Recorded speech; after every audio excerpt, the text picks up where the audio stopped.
suis maman solo et célibataire et souvent on me dit que je trouverai jamais l'amour. Mais moi je vais vous dire ce que personne ne vous dira jamais. C'est que nous sommes les premières cibles des pédophiles. On est souvent isolés, précaires et on a des enfants, souvent en bas âge. Cible parfaite pour quelqu'un qui va te promettre le confort financier pour pouvoir approcher tes enfants.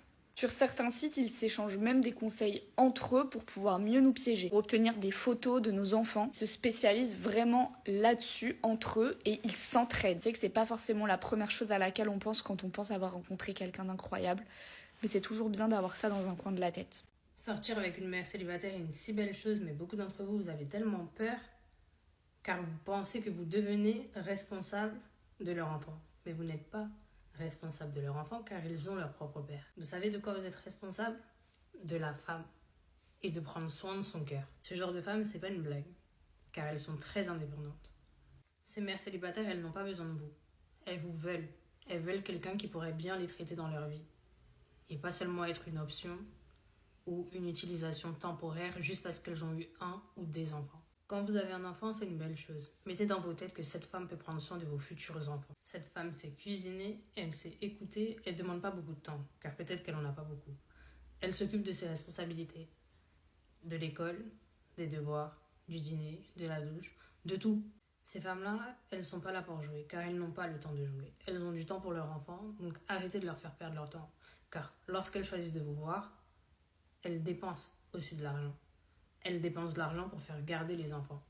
Mais vous feriez mieux d'apprendre à la connaître, car ce type de femme pourrait changer votre vie, parce que son cœur est très doux.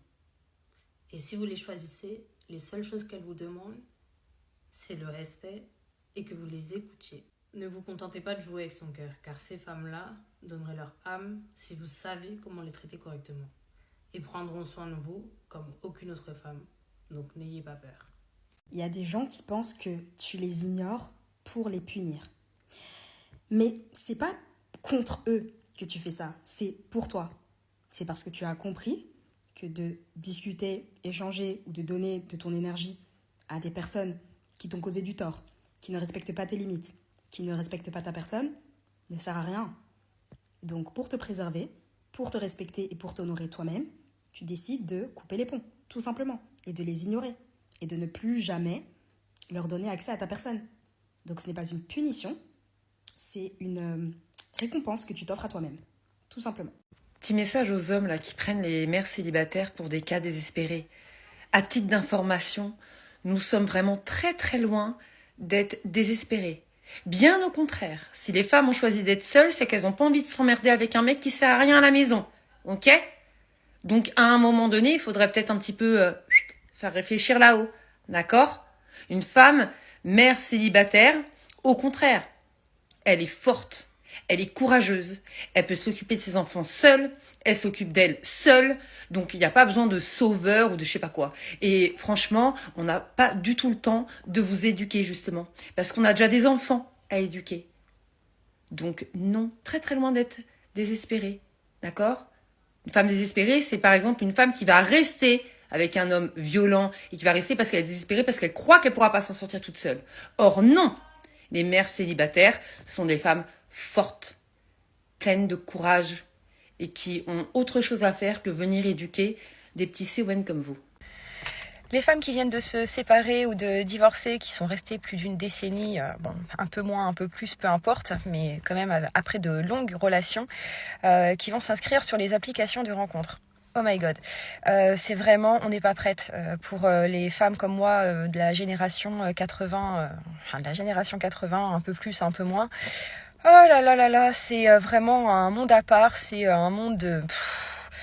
T'as que des mecs qui exposent en plus fièrement qu'ils ne veulent rien de sérieux, au feeling, je veux juste m'amuser. Oh là là, c'est désespérant. Tu commences à parler avec certains d'entre eux qui n'ont pas affiché ce genre d'envie, et au final, tu fais un ping-pong de 3 lignes en échange, et ils te sexualisent direct la conversation. Donc bon, ils laissent peu de place au mystère pour évaluer la tendance de leur recherche. On sait pertinemment ce qu'ils cherchent.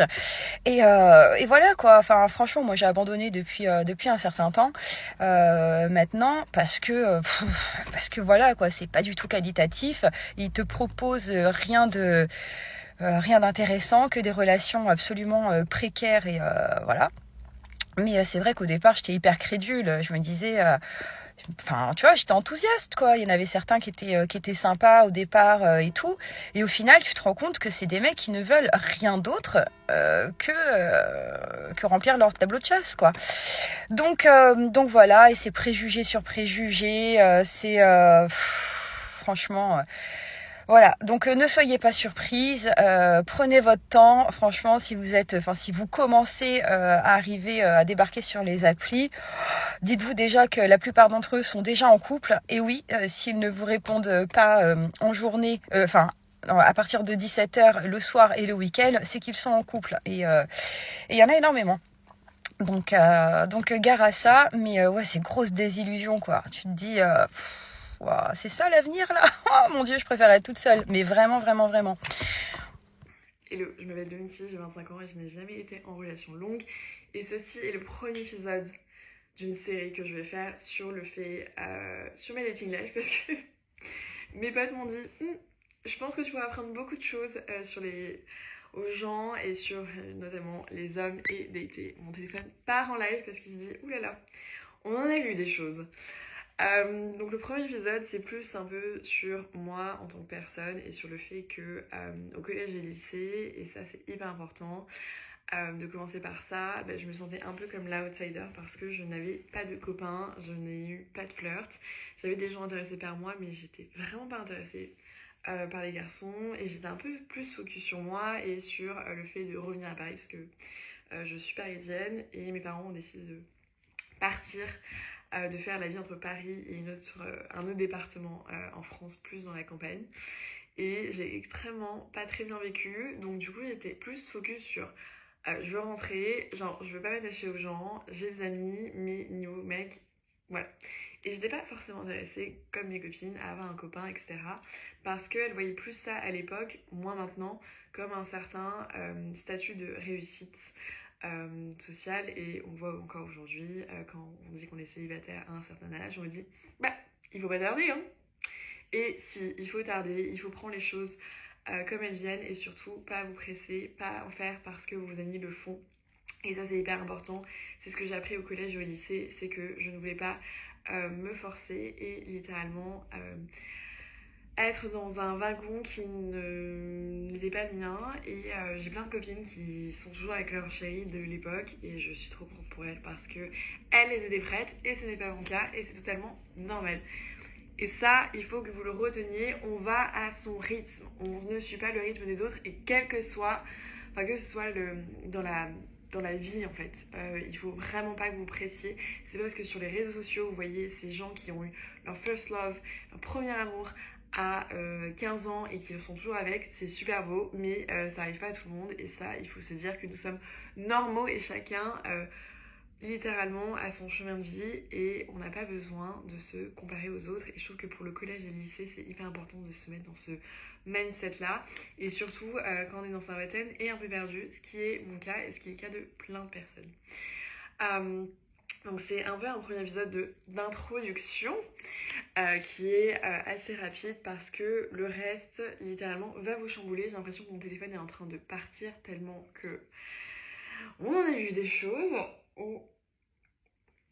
belles et moins belles et littéralement c'est un peu un truc de vidéo que je vais faire littéralement pour donner des conseils et justement pour pas que vous reproduisiez les mêmes erreurs que moi parce que j'avais aucune idée du coup de comment dater et de savoir comment plaiser à quelqu'un ou même de savoir si je me plaisais à moi-même et ça c'est le plus important, se plaire à soi-même aussi. On en parle pourquoi les femmes divorcent ? Sur tous les divorces, 70% étaient demandés par des femmes contre 30% pour des hommes. Facile, et on le sait, un homme ne peut partir que s'il a trouvé une autre femme, ou alors ils sont très peu nombreux à partir pour d'autres raisons. Pour les autres, pour ceux qui sont concernés notamment, n'hésitez pas à me laisser un commentaire. Mais revenons sur le sujet de pourquoi une femme divorce. Une femme, elle divorce puisqu'en fait, toute seule, elle est capable de gérer sa carrière professionnelle, elle est capable de gérer ses enfants, son foyer, ses charges, sans rien demander à personne. Elle est capable également de rester seule ou d'être accompagnée, mais ce n'est pas une nécessité.